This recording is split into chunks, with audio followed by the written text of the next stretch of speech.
Hello hello sir, ನಮಸ್ತೆ. ಸುಪ್ರೀತ್ ಮೋಂಟಡ್ಕ ಮಾತಾಡೋದು. ಸುಪ್ರೀತ್ ಮೋಂಟಡ್ಕ, ಹೇಳಿ. ಹೇಗಿದ್ದೀರಿ? ಸೌಖ್ಯ ಸೌಖ್ಯ. ನಿಮ್ಮ ಸಮಸ್ಯೆಗಳ ಬಗ್ಗೆ ಮತ್ತು ಬೇಡಿಕೆಯ ಬಗ್ಗೆ ಹೇಳಿ. ಶಾಸಕರಿದ್ದಾರೆ. ಶಾಸಕರ ಜೊತೆ ಮಾತಾಡಬೇಕು. ಶಾಸಕರ ಜೊತೆ ಮಾತಾಡ್ಲಿಕ್ಕೆ ಕಾರ್ಯಕ್ರಮ. ಮಾತಾಡಿ. ಹೌದು, ಇದು ನಮ್ಮ ಅಂಗರ್ ಅವಧಿಯಲ್ಲಿ ನಾವು ಸರ್ಕಾರಕ್ಕೆ ಲೆಟರ್ ಕೊಟ್ಟಿದ್ವಿ. 180 ಸ್ಯಾಂಕ್ಷನ್ ಆಗಿತ್ತು. ಆದ್ರೆ ಈಗಿನ ಶಾಸಕರು 7 ಕಾಮಗಾರಿಗಳನ್ನು ಬದಲಾವಣೆ ಮಾಡಿದ್ದಾರೆ. ಸರಿ.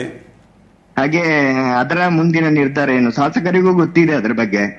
ಗೊತ್ತಿದೆ, ಪತ್ರಿಕೆಯಲ್ಲಿ ಕೂಡ ಬಂದಿದೆ. ಹೌದು, ಮಾಧ್ಯಮದವರ ಅದ್ರ ಬಗ್ಗೆ ಹೋರಾಟ ಕೂಡ ನಡೀತಾ ಇದೆ. ಅದು ಶಾಸಕರ ಗಮನಕ್ಕೆ ಉಂಟಾ ಗೊತ್ತಿಲ್ಲ. ಹೋರಾಟ ಮಾಡ್ತಿದ್ದೀರಾ? ಹೋರಾಟ ಅದು ಎಲ್ಲಿ ಮನವಿ ಕೊಡ್ತಾ ಇದ್ದೀರಾ ಅಥವಾ ಹೋರಾಟ ಮಾಡ್ತಿದ್ದೀರಾ? ಇಲ್ಲ, ಅದರ ಬಗ್ಗೆ ಎಲ್ಲಿ ಯಾವ ಇದರಲ್ಲಿ ಇದ್ ಮಾಡ್ಬೇಕು ಅದರಲ್ಲಿ ನಾವು ಇದ್ ಮಾಡ್ತಾ ಇದ್ದೇನೆ.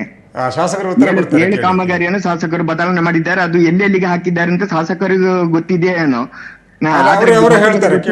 ನನಗೆ ಮಾಹಿತಿ ಇದೆ. ಅವರೇ ಹೇಳ್ತಾರೆ, ಕೇಳಿ ಸುಪ್ರೀತ್. ಒಂದು ನಿಮಿಷ ಮೇಡಮ್ ಹೇಳಿ. ಸುಪ್ರೀತ್ ಅವರೇ ನಮಸ್ಕಾರ. ನಮಸ್ತೆ ಶಾಸಕರೇ. ನಾವು ಎಲ್ಲಿಯೂ ಯಾರಿಗೂ ಅನ್ಯಾಯ ಮಾಡುವವರಲ್ಲ, ನೀವು ಮಾಡುವವರಲ್ಲ, ನಾನು ಮಾಡುವವರು, ಅಂಗರು ಮಾಡುವವರಲ್ಲ. ಕಾರ್ಯಕ್ರಮ ಅವರ ಅವಧಿಯಲ್ಲಿ ಯೋಜನೆ ಕೊಟ್ಟಿದ್ರು, ಅದು ಮತ್ತೆ ಬಂದಿರಲಿಲ್ಲ ದುಡ್ಡು. ಅನಂತರ ನಾನು ಕಾಂಟ್ರಾಕ್ಟ್ ಕರ್ಕೊಂಡು ಹೋಗಿ ಅದನ್ನ ಅನುದಾನವನ್ನು ಬೇರೆ ಮಿನಿಸ್ಟ್ರೊಟ್ಟಿಗೆ ಮಾತಾಡಿ ಸ್ಯಾಂಕ್ಷನ್ ಮಾಡಿಸ್ಕೊಂಡು ಬಂದೆ ವಾಪಸ್ಸು. ಉಳಿಕೆ ಯಾವುದೆಲ್ಲ ಪೆಂಡಿಂಗ್ ಇತ್ತದನ್ನು. ಆ ನಂತರ ಅದನ್ನು ಸ್ವಲ್ಪ ಬದಲಾವಣೆಯನ್ನು ಆಚೆ ಈಚೆ ಕಾರ್ಯಕರ್ತರ ಬೇಡಿಕೆಗೆ ಮಾಡಿದ್ದೇನೆ ಹೊರತು ನನ್ನ ಹಿತದೃಷ್ಟಿಯಿಂದ ನನ್ನ ಮನೆಗೆ, ನನ್ನ ರೋಡಿಗೆ ಹಾಕಲಿಲ್ಲ. ಮುಂದಿನ ದಿನ ನಿಮ್ಮ ರಸ್ತೆಗೆ ಎಲ್ಲಿ ಬಾಕಿ ಅದನ್ನು ಮುಂದುವರಿಸಿ ಅಡ್ಜಸ್ಟ್ ಮಾಡಿಕೊಂಡು ಕೆಲಸ ಮಾಡುವ. ಜೊತೆಯಾಗಿ ನಾವು ಒಟ್ಟಿಗೆ ಕೆಲಸ ಮಾಡುವ. ನಿಮ್ಮ ಸಹಕಾರ ಬೇಕು, ನನ್ನ ಸಹಕಾರ ನಿಮಗೆ ಒಂದು ಹೇಳ್ತಿರುವಂತದ್ದು ಅಂದ್ರೆ ಒಟ್ಟಿಗೆ ಇದ್ದದಕ್ಕೆ ಇದು ಅನ್ಯಾಯ ಆಗಿದೆ ನಮಗೆ. ಇಲ್ಲಪ್ಪ, ನೀವು ಹಾಗೆ ನೋಡಿ, 7 ಕಾಮಗಾರಿಯನ್ನು ಇಲ್ಲರೆ ಯಾಕೆ ಬದಲಾವಣೆ ಮಾಡಬೇಕಾಗಿತ್ತು? ಅಲ್ಲಿಯೇ ಓಟು ನಿಮಗೆ ಬಿದ್ದಿದೆ, ಬಿಲ್ ಇಲ್ಲ ಅಂತ ಹೇಳಿ ನೋಡ. ನೀವು ಚೆನ್ನಾಗಿದ್ದೇವೆ. ಈಗ ಬದಲಾವಣೆ ಆಗಿರುವಂತ ಮತ್ತೆ ಪುನಃ ನೆಕ್ಸ್ಟ್ ಶುರು ಮಾಡ್ತೀರಿ ಅಂತ ನೀವು ಹೇಳಿದ್ದೀರಿ ಸುಪ್ರೀತ್. ಈಗ ಬದಲಾಯಿಸಿರುವುದನ್ನು ಮತ್ತೆ ಪುನಃ ಅಲ್ಲಿಗೆ ಬೇರೆ ಅನುದಾನ ಕೊಡ್ತೇವೆ ಅಂತ ಹೇಳ್ತಿದ್ದಾರೆ. ಅದು ಜೀವಮಾನದಿಂದ ಇವರು ಕೊಡ್ತಾರ ಗೊತ್ತಿಲ್ಲ. ಆದ್ರೆ ಶಾಸಕರ ಮೇಲೆ ನಂಬಿಕೆ ಇದೆ. ಕೊಡ್ತಾರು ಅಂತ ಹೇಳುವ ನಾನು ಶಾಸಕರು ಬಾರಿ ಆತ್ಮೀಯರು. ಕೊಡ್ತಾರು ಅಂತ ಹೇಳುವ ನಂಬಿಕೆ ಇದೆ. ನಿಮ್ಗೆ ಕೊಡದಿರ್ಲಿಕ್ಕಿಲ್ಲ, ಕೊಡೋದ್ರಿ ನೀವು ಬಿಡುದಿಲ್ಲಲ್ಲ, ಅದರಿಂದ ಬಿಡುದಿಲ್ಲ. ಯಾರು ಜಗಳ ಮಾಡೋದಿಲ್ಲ, ಯಾರು ವಿರುದ್ಧ ನಿಲ್ಲುದಿಲ್ಲ, ಅವರಿಗೆ ಕೊಡದೇ ಇರ್ತಾರೆ.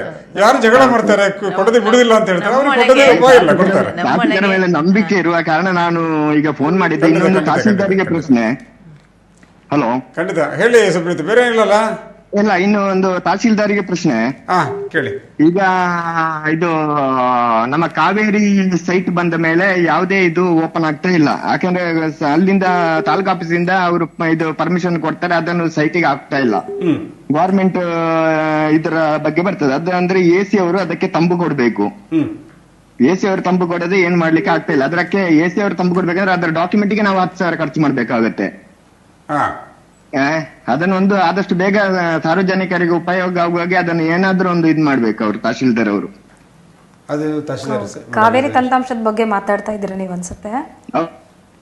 ರಿಜಿಸ್ಟ್ರೇಷನ್ ವೇಳೆನಲ್ಲಿ ನಿಮ್ಗೆ ಸರ್ಕಾರಿ ನಿರ್ಬಂಧ ಅಂತ ಬರುತ್ತಲ್ಲ, ಆ ವಿಚಾರವಾಗಿ ಅದು ಕೆಲವೊಂದು ಸಂದರ್ಭದಲ್ಲಿ ಇರುತ್ತೆ. ಎಲ್ಲಾ RTC ಆ ರೀತಿ ಇರೋದಿಲ್ಲ. ಬಟ್ ಆ ರೀತಿ ಸರ್ಕಾರಿ ನಿರ್ಬಂಧ ಬಂದ ಮೇಲೆ ನಾವು ಅದಕ್ಕೆ ರೆಲೆವೆಂಟ್ ಡಾಕ್ಯುಮೆಂಟ್ ನ ತಗೊಂಡು ಮೊನ್ನೆ AC ಅವರಿಗೆ ಅದಕ್ಕೆ ಒಂದು ಪ್ರಸ್ತಾವನೆ ಸಲ್ಲಿಸ್ತೀವಿ, ಅದನ್ನ ಯಾವ ಕಾರಣಕ್ಕಾಗಿ ತೆಗಿಬಹುದು ಅಂತ ಹೇಳಿ. ಅಲ್ಲಿಂದ ಅಪ್ರೂವಲ್ ಸಿಕ್ಕ ಕೂಡಲೇ ಅದನ್ನ ನಾವು ಕ್ಲಿಯರ್ ಮಾಡಿ ಕೊಡ್ತಾ ಇದೀವಿ. ಮತ್ತೆ ಎಷ್ಟು ಬೇಗ ಸಾಧ್ಯ ಆಗುತ್ತೋ ಅಷ್ಟು ಬೇಗ ಅದನ್ನ ಕ್ಲಿಯರ್ ಮಾಡಿ ಕೊಡ್ತಾ ಇದೀವಿ. ಡಾಕ್ಯುಮೆಂಟ್ ರೆಡಿ ಮಾಡ್ಲಿಕ್ಕೆ ಅದಕ್ಕೆ ಸಾಧಾರಣ ಬೇಕೇ ನಿಮ್ಮ ಇದರಲ್ಲಿ ಅಲ್ಲ, ಸಾಫ್ಟ್ವೇರ್ ಅಲ್ಲಿ ಅದು ಕೆಲವು ಟೆಕ್ನಿಕಲ್ ಪ್ರಾಬ್ಲಮ್ಸ್ ಬರುತ್ತೆ. ಬಂದಾಗ ಅದನ್ನ ಸಾಲ್ವ್ ಮಾಡ್ಕೋಬೇಕಾಗ್ತದೆ.